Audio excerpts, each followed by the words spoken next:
पूर्वी दिल्ली में कोरोना से हालात बेहद खराब, अधिकतर युवा हो रहे हैं संक्रमित। वैक्सीनेशन की पूर्वी दिल्ली में रफ्तार बढ़ी।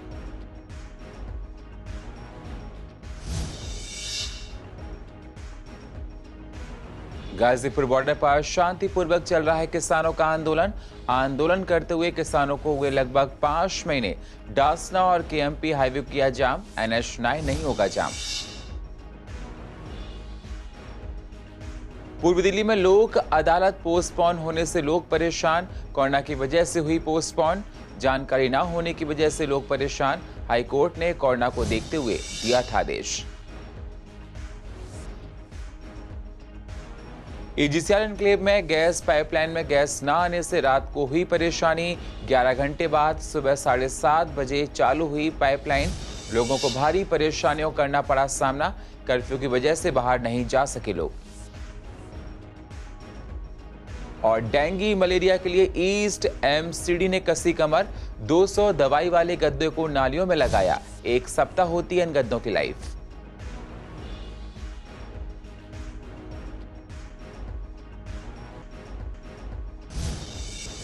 नमस्कार, स्वागत है आप सभी का CCN में। मैं हूं आपके साथ सुनील चौहान और आप देख रहे हैं पूर्वी दिल्ली खास। अब होते हैं रूबरू पूर्वी दिल्ली की अहम खबरों के साथ। दिल्ली में कोरोना के केस लगातार बढ़ते जा रहे हैं। अस्पतालों में बेड कम पड़ रहे हैं। कामकाजी युवाओं को कोरोना अपनी जद में ज्यादा ले रहा है। कोरोना की चौथी लहर दिल्ली वालों के लिए बड़ी मुसीबत बनी हुई है। जगह जगह माइक्रो कंटेनमेंट जोन बनाए गए हैं। CCN के रिपोर्टर एरार चौधरी ने पूर्वी दिल्ली के सीनियर डॉक्टर अनिल गोयल और डॉक्टर ग्लैडविन त्यागी से बात की, तो क्या कहा उन्होंने, जरा आप भी सुनिए। पहले हालात जानने के लिए बहुत एक ही शब्द है मेरे पास, अलार्मिंग सिचुएशन है। केसेस बहुत तेज़ी से बढ़ रहे हैं। जो पिछली बार जो कोविड की जो पहली वेव थी, जिसमें दिल्ली में हम कहते हैं 3rd वेव थी या 4th वेव है, तो तब बहुत तेज़ी से नंबर ऑफ़ पेशेंट्स नहीं बढ़ रहे थे। अब की बार क्या हुआ, पिछले 1 हफ्ते में ही दिल्ली में बेड्स की कमी पड़ने लगी है इतनी जल्दी से, जबकि पिछली बार इसको करने में 1-2 महीने लग गए थे कि बेड्स की कमी दिल्ली में पड़ने लगी हो। तो इसका कारण ये कि ये जो नया वेरिएंट आया ये बहुत ज़्यादा इन्फेक्शस है। मतलब पहले जैसे एक जिस पेशेंट इन्फेक्शन होता था वो 4-8 को फैलाता था, ये अब 20 से 30 लोगों को इन्फेक्ट कर दे रहा है। पॉजिटिव केसेस यहाँ निकल रहे हैं। देखिए, अगर मान लीजिए एक दिन में 200 टेस्ट हम लगाते हैं तो उसमें से 3, 4, 6 तक भी पॉजिटिव मतलब आ रहे हैं। और आज से सोशल डिस्टेंसिंग और सैनिटाइजेशन जो है उसको और सख्ती से, कड़ाई से लागू करवाया गया है। और इस चीज़ का ध्यान रखा जा रहा है कि जो लोग बिना वजह अस्पताल में आ रहे हैं या छोटी मोटी बीमारियों के लिए आ रहे हैं वे ना आए अस्पताल। गाजीपुर बॉर्डर पर किसानों का आंदोलन जारी है। पिछले 5 महीने से किसान अपनी मांगों को लेकर धरने पर बैठे हुए हैं। किसानों ने आज डासना और KMP हाईवे को जाम किया।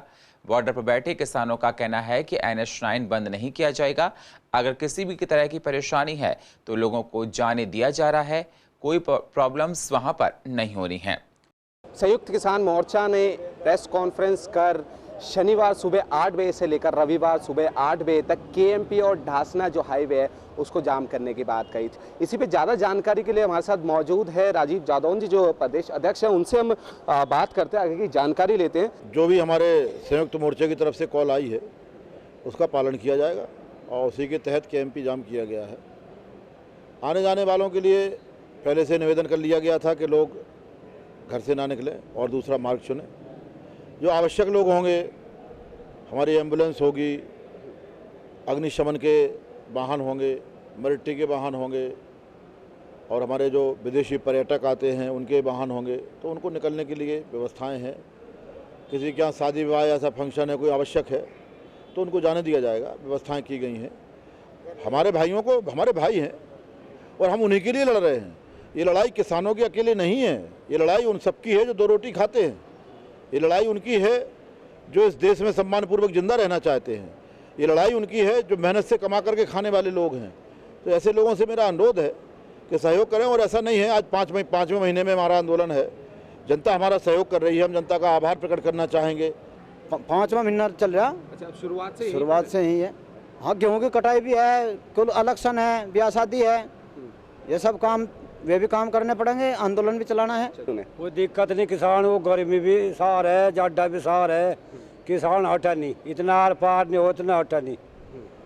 बोकी फसरी नाल में बोकी क्या तो नाली रहेगी या बोकी रहेगी या किसान रहेगा या इनका सरकार रहेगी। या दिल्ली में बढ़ते कोरोना को देखते हुए नाइट कर्फ्यू लगा हुआ है। रात 10 बजे से लेकर सुबह 5 बजे तक कर्फ्यू है।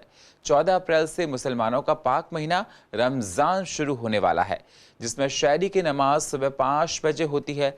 मुसलमान भाइयों का कहना है कि कर्फ्यू होने की वजह से सुबह 5 बजे परेशानी होगी। लोगों ने आग्रह किया कि रमजान को देखते हुए सरकार नाइट कर्फ्यू के टाइम को रात 11 बजे से सुबह 6 बजे तक कर दे। तो रमज़ान का टाइम जो है, टाइमिंग का ये है कि सुबह का 5 बजे से पहले ही सहरी करनी होती है, तो 5 बजे से पहले हम सहरी कर सकते हैं। 5 बजे के हम 3 बजे 4 बजे तक सहरी कर सकते हैं। और ऐसा का नमाज का थोड़ा टाइम का प्रॉब्लम होगा कि 10 बजे तक रहता है जो तरावी का, तो तरावी में थोड़ा सा जो मतलब ज़्यादा देर तक लोग तरावी पढ़ते हैं उसको थोड़ा कम करना पड़ेगा। मगर वैसे हो सकता है कोई ज़्यादा दिक्कत नहीं होने वाली इस बार। दोनों टाइम तो ठीक सेम ही है, क्योंकि 11 बजे से 6 बजे तक हो या 10 बजे से 5 बजे तक हो, तो दोनों में मतलब ज़्यादा तो 11 से 6 वाला ज़्यादा मुसलमानों के लिए मतलब तरावी के हिसाब से और शहरी के हिसाब से ज़्यादा आसान रहेगा। और गवर्नमेंट 10 बजे भी करती है, इसमें ज़्यादा प्रॉब्लम नहीं होने वाली है। तो यही होगा कि अब रमज़ान को देखते हुए दिन पे दिन भीड़ बढ़ती जाएगी, जैसा जैसे मार्केट में आप देखेंगे। और कर्फ्यू जो लगा हुआ है वो 10 से 5 का लगा हुआ है। इसमें क्या है कि इसमें तराबियाँ भी अगर कहें तो 8 बजे से शुरू हो जाती है। 8 बजे के बाद 8:30 या 9 बजे तक ये तराबियाँ रहती हैं, या 10 बजे तक भी रह जाती हैं। लेकिन जैसे जैसे ये भीड़ हो रही है तो मैं या तो इसका टाइम बढ़ना चाहिए या फिर मस्जिदों में कम से कम लोग जाके तराबियाँ पढ़ें, वो ज़्यादा से ज़्यादा अपने घर में ही पढ़ें। के तरावी की जहां तक बात है, 10 बजे से पहले तरावी हो चुकी होगी इंशाल्लाह। और अगर 8 बजे भी वो लगा दे तो जिन्हें नमाज पढ़नी है, रोजा रखना है और ज़कात देनी है, इबादत करनी है, उनके लिए लॉकडाउन या कर्फ्यू या इस तरह की हुकूमत की पाबंदियां, इससे कोई फर्क नहीं पड़ता है। इसलिए मुसलमानों को घबराने की जरूरत नहीं है। शहरी में थोड़ी परेशानी होगी, लेकिन रोजा मशक्कत झेलने का नाम है कि जैसे दिन भर भूख प्यास से बर्दाश्त करना, तो हम ये समझेंगे कि जरा एक और मशक्कत थोड़ी सी बढ़ गई है। अगर मशक्कत बर्दाश्त करके हम रोजा रखते हैं तो अल्लाह रब्बुल इज्जत के नजदीक रोजा मकबूल होता है। पूर्व दिल्ली में हर महीने लोगों के लिए लोक अदालत की जाती है, जिसमें लोगों की तमाम तरह की परेशानियों का निवारण किया जाता है। इस बार की लोक अदालत कोरोना की वजह से पोस्टपोन हो गई है। दिल्ली हाई कोर्ट के आदेश के अनुसार बढ़ते कोरोना केस के देखते हुए लोक अदालत नहीं लगी। लोगों को इस बात की जानकारी नहीं थी कि अदालत पोस्टपोन हो गई है। काफ़ी लोगों को घर वापस लौटना पड़ा। हाई कोर्ट का ऑर्डर आया था कि जिससे 23 तक के लिए कोर्ट बंद कर दिए गए थे, फिजिकल हियरिंग बंद कर दी गई थी, सिर्फ virtual mode VC mode start कर दिया गया था। इस चक्कर में लोगों को काफ़ी इनकन्वीनियंट हो रही है। लोग मॉर्निंग के टाइम पे बड़ी मात्रा के अंदर लोग आए थे, लेकिन उन्हें बताया गया, उन्हें डायरेक्शन दी गई पुलिस ऑफिसर के द्वारा कि लोक अदालत पोस्टपोन्ड हो गई है, डिबार हो गई है। अभी तो मैं कभी यहाँ आया नहीं हूँ, फर्स्ट बार मेरा गाड़ी पकड़े गए हैं, अब जाऊँगा उसके बाद में। और हम तो ड्यूटी में थे, जब हमारे पास फ़ोन किए तो मैं 20 मिनट में था, 2-3 घंटा फ़ोन ही नहीं लगा। 8 बजे आया तो इन्हें पुलिस वाले ने गाड़ी चालान कर दिए। बहुत दिक्कत है, हमारे पास 5 बच्चे हैं, हम पालना मुश्किल हो जाएगा मुझे। रोज़ कमाते हैं, रोज़ खाते हैं सब। गाड़ी बंद है आपकी? हाँ, गाड़ी बंद हो गई है। पूर्व दिल्ली के AGCR एनक्लेव और आसपास के कई कॉलोनी में कल रात अचानक से IGL की गैस पाइपलाइन आना बंद हो गई, जिसकी वजह से लोगों को भारी परेशानियां हुई। कई लोगों का रात का खाना तक नहीं बन पाया। नाइट कर्फ्यू होने की वजह से लोग ना बाहर खाना खाने जा पाए और ना ही बाहर से खाना मंगा पाए। सुबह 7:30 बजे गैस फिर से आई। तकनीकी खराबी की वजह से लोगों को ये परेशानी उठानी पड़ी। मैडम देखिए, कल रात को ये एकदम से हमारी गैस गायब हो गई थी, जिसकी वजह से ये था कि 7:45 बजे हमने कस्टमर केयर पे फ़ोन मारा IGL के। उन्होंने बोला कि कोई मेन पाइपलाइन है वो डैमेज हो गई है, ये 10 बजे तक हम रिस्टोर कर देंगे। कब से कब तक ये प्रॉब्लम रही? ये आज सुबह 6:30 पौने 7 बजे रिस्टोर हुई है और इन्होंने IGL वालों ने हमें 10 बजे बोला रिस्टोर हो जाएगी, 10 के 11 बजे, 11 के 12 बजे। और हमारे पास कोई दूसरे अल्टरनेटिव्स भी नहीं थे, कोई इंडक्शन चूल्हा या गैस चूल्हा, क्योंकि हमारे सारे तो गैस कनेक्शन सरकार ने कटवा दिए IGL लगवाने के बाद। जो हमें कल ये दिक्कत का सामना करना पड़ा, ये बहुत दिक्कत थी। मतलब आप ये समझिए, रात को कर्फ्यू लगा हुआ था, बहुत जगह से हमारा रात को खाना भी नहीं आ पाया, कई लोगों के घर में भी, तो वही दूध ब्रेड खा के ही हम सब सोए हैं रात तक। डिनर टाइम पे अगर आपके घर पे गैस नहीं आना एक ऐसा प्रॉब्लम था जो मतलब कभी किसी ने सोचा नहीं था, राइट। और कोई इन्फॉर्मेशन नहीं थी। सबसे बड़ी प्रॉब्लम क्या है, जब अब हम बात करते हैं डिजिटल इंडिया की, तो हमारे पास मेरे ख्याल से जब IGL अपने बिल्स भेज सकता है ऑनलाइन, राइट, व्हाट्सएप पे अपने बिल्स भेज सकता है। तो एक प्रायर इन्फॉर्मेशन उसको शायद भेजनी चाहिए थी, शायद क्या बिल्कुल भेजनी चाहिए थी कि आप लोगों का एक, और फॉल्ट हो सकता है, इसमें कोई बड़ी बात नहीं, किसी के साथ भी हो सकता है कि किसी कंपनी के साथ फॉल्ट हो सकता है, बट उसको एक प्रायर इन्फॉर्मेशन होनी चाहिए थी कि यस हमारा कुछ फॉल्ट हो गया AGCR में और गैस पाइपलाइन अगले 3 घंटे नहीं रहेगी। पहले 10 मिनट बहुत पैनिक था, आप समझिए, लेडीज़ के लिए जो गैस को स्टार्ट कर रही थी और गैस स्टार्ट नहीं हो रही थी, उसकी वजह से जो एक घर में पैनिक मच गया, जिनके छोटे बच्चे थे, एजेड लोग थे, कि ये गैस हम बार बार स्टार्ट कर रहे हैं और गैस का शायद लीकेज हो रही है या कुछ क्या हो गया, उसकी वजह से एक पैनिक मच गया। इलाके में तो सब बहुत परेशान हुए थे, किसी ने डिनर भी नहीं किया हुआ था तब तक, और हम तो कर चुके थे डिनर, हमें कोई दिक्कत हुई नहीं। मॉर्निंग में भी कहीं परेशान हो रहे थे, जिनको बेड टी वगैरह चाहिए होती है, उनको तो दिक्कत हुई, बाहर जा नहीं सकते थे। तो नेट इसे पाइपलाइन अचानक से बंद कर दी ना, पता होता तो कोई अरेंज हो जाता। काम कर रहे हैं हम और अचानक से गैस गोज़ ऑफ।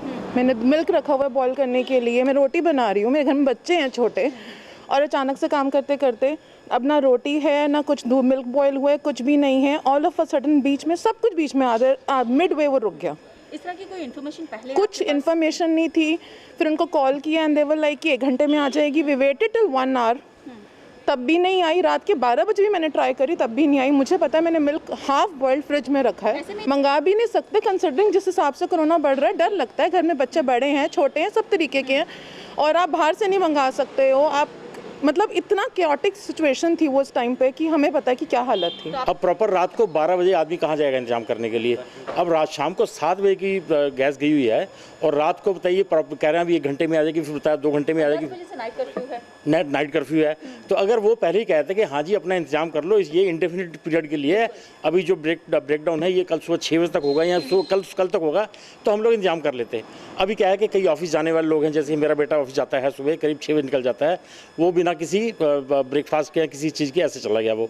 तो इस तरह से ये जो प्रॉपर, अभी तो ये शुक्र करो कि स्कूल बंद है बच्चों के, अगर बच्चों ने स्कूल जाना होता है वो क्या करते। पूर्वी दिल्ली नगर निगम डेंगू मलेरिया के रोकथाम के लिए क्षेत्र में हर संभव प्रयास कर रही है। इसी को देखते हुए निगम ने MCD, फ्लड, PWD के नालों में दवाई के लगभग 200 गद्दे लगवाए हैं, जिनकी लाइफ 1 सप्ताह होती है। समय समय पर दवाई का छिड़काव किया जाता है जिससे परेशानी ना हो। डेंगू मलेरिया से रोकथाम के लिए निगम हर संभव प्रयास कर रहा है। देखिए, हमेशा जब भी दवाई डाली जाती थी उसकी एक लेयर बनती थी, परंतु पानी का बहाव जैसे जैसे बढ़ता था वो लेयर एकदम से ख़त्म भी हो जाती थी, तो उसका इफ़ेक्ट ज़्यादा नहीं रहता था। ये जो गद्दे बनाए हैं, एक पुरानी बोरी लेके इसके अंदर या तो लकड़ी का बुरादा होता है या पुरानी कतरन होती है, उस तरह से इसको गद्दे को बनाया जाता है और उसके ऊपर दवाई 1-2 लीटर दवाई डाली जाती है और उसको थोड़ी पानी की सतह पे बांध दिया जाता है। जैसे जैसे पानी का बहाव आता है और वो गद्दे से टच होता है तो वो फिर से फ्रेम बना देता है जिससे कि मच्छर उत्पन्न नहीं होते। और पानी का बहाव जैसे जैसे थोड़ा सा टचिंग होता रहता है और उसके बाद जैसे अगर बाई चांस पानी का बहाव ज़्यादा आया तो वो ऊपर से भी जब उसके निकलता है तो निश्चित रूप से उसमें से दवाई उनको कंटिन्यू मिलती रहती है। ये अभी तक 143 जगहों पर ये इंस्टॉल किए गए हैं, जिसमें सभी हैं। कहा जाता है कि इसमें फ्लड के नाले भी हैं, PWD के नाले भी हैं और MCD के नाले तो हैं ही हैं। टोटल 262 गद्दे अभी तक इंस्टॉल किए गए हैं और हमने कहीं पे भी भेदभाव नहीं किया। मच्छर सब जगह हो गए हैं, तो फ्लड के नाले हो या नहर हो या PWD के बड़े नाले हो, सभी जगह पे इनको इंस्टॉल कराया गया है।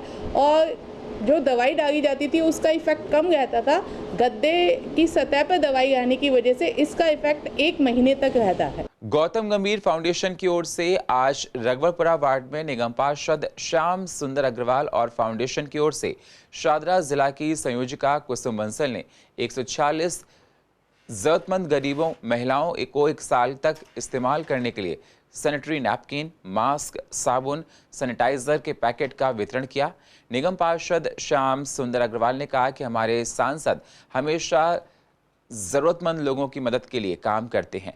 कोरोना काल में लाखों परिवारों को राशन की किट, पका हुआ भोजन, पलायन करने वाले मजदूरों को चप्पल, जूते और यमुना पार में गांधीनगर और मयूर विहार में जन रसोई के माध्यम से प्रतिदिन हजारों गरीब लोगों को भोजन खिला रहे हैं।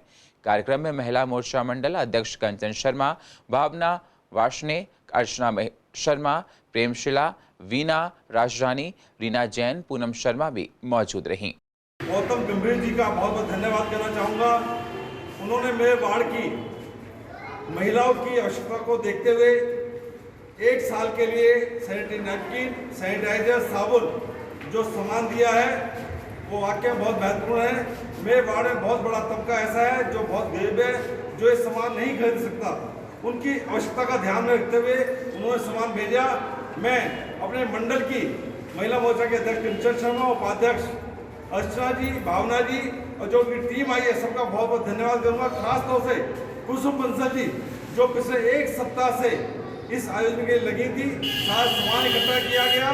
आज 146 महिलाओं को ये सामान वितरित किया गया है। मैं गौतम गंभीर जी का बहुत बहुत धन्यवाद करूँगा, पुनः धन्यवाद करूँगा। दिल्ली पुलिस ने ईस्ट दिल्ली इलाके में चल रहे एक फर्जी कॉल सेंटर का भंडाफोड़ किया है।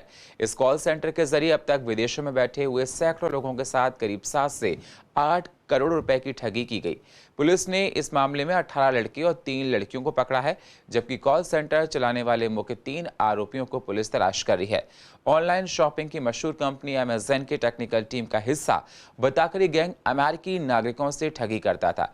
पुलिस ने इनसे 24 डेस्कटॉप, 38 मोबाइल बरामद किए। ये सस्ते रेट पर सामान बेचने का ऑफर देकर भी ठगी का धंधा चलाया जा रहा था। डीसीपी ईस्ट दीपक यादव ने बताया कि स्पेशल स्टाफ को 8 अप्रैल को प्रीत बिहार के स्कोप मीनार के करीब डीडीए कॉम्प्लेक्स में अमेज़न कंपनी के नाम पर फर्जी कॉल सेंटर चलने की खबर मिली थी। इंस्पेक्टर सत्येंद्र खारी, एसआई निहित, एएसआई अमित कुमार, शैलेश, प्रमोद, एससी महेंद्र और सिपाही अनुज की टीम बनाई गई। टीम ने गुरुवार रात करीब 11 बजे छापेमारी कर मैनेजर, सुपरवाइजर्स और ऑपरेटर्स को हिरासत में लिया। आरोपी अमेज़न के नाम पर सर्विस देने का झांसा देकर अमेरिकी नागरिकों से ठगी कर रहे थे। डीसीपी दीपक यादव ने बताया कि पुलिस ने इस मामले में मुकदमा दर्ज कर लिया है। आरोपियों ने पुलिस को बताया कि वो लोगों को अमेज़न टेक्निकल सपोर्ट टीम का हिस्सा होने का झांसा देते थे। पहले वे अपने शिकार को रिकॉर्डेड मैसेज भेजते थे, उसके बाद उनसे कहते थे कि उनके अकाउंट से अवैध खरीदारी हुई है। इस कॉल सेंटर को चलाने वाले तीनों आरोपी इंटरव्यू के दौरान भर्ती किए जाने वाले कैंडिडेट की अंग्रेजी की पड़ताल करते थे। वहीं ज़रूरत पड़ते पर उनको अंग्रेजी बोलने की बाकायदा ट्रेनिंग भी दी जाती थी। ट्रेनिंग ये भी दी जाती थी कि उनका एक्सेंट अमेरिकन हो। एक कॉलर को औसतन 25 से 30 हज़ार रुपये, जबकि टीम लीडर को 50 से 60 हज़ार रुपये की सैलरी दी जाती थी। तो स्पेशल स्टाफ को एक सीक्रेट इन्फॉर्मेशन मिला कि प्रीत विहार एरिया में एक फ्रॉडलेंट कॉल सेंटर चलाया जा रहा है। इस कॉल सेंटर के बारे में हमें इन्फॉर्मेशन थी कि यहाँ पर यूएस सिटीजन्स को चीट किया जा रहा है। तो इन्फॉर्मेशन पे काम करते हुए जब यहाँ पर रेड की गई तब पाया गया कि वहाँ पर एक कॉल सेंटर चल रहा था और वहाँ उस कॉल सेंटर में अमेज़ॉन की जो यूएस बेस्ड जो उसकी ब्रांच है, जो उसकी आर्म है, उसके कॉल्स यहाँ पर लैंड हो रहे थे। इसके लिए ये लोग कई तरीके इस्तेमाल करते थे। जब वो कॉल यहाँ लैंड हो जाते थे उसके बाद ये लोग कॉलर्स को गिफ्ट सर्टिफिकेट्स लेने के लिए बोलते थे, वहाँ से बाई करने के लिए। गिफ्ट सर्टिफिकेट्स जो है बाद में फ्रॉडलेंट तरीके से उसका कोड पूछ लिया जाता था और उसको इनकैश करा लिया जाता था। इस मामले में अभी तक हमने 22 लोगों की गिरफ्तारी की है और गिरफ्तार किए गए लोगों में से बहुत सारे जो हैं वो या तो प्लेन ग्रेजुएट्स हैं या ड्रॉप आउट्स हैं। और पूर्व दिल्ली की अधिक जानकारी के लिए आप यूट्यूब पर जाकर CCN को सब्सक्राइब करें और फ्रेश अपडेट लेते रहें। और फिलहाल पूर्व दिल्ली खास में इतना ही। बाकी खबरों के लिए आप बने रहिए CCN के साथ। तब तक के लिए नमस्कार।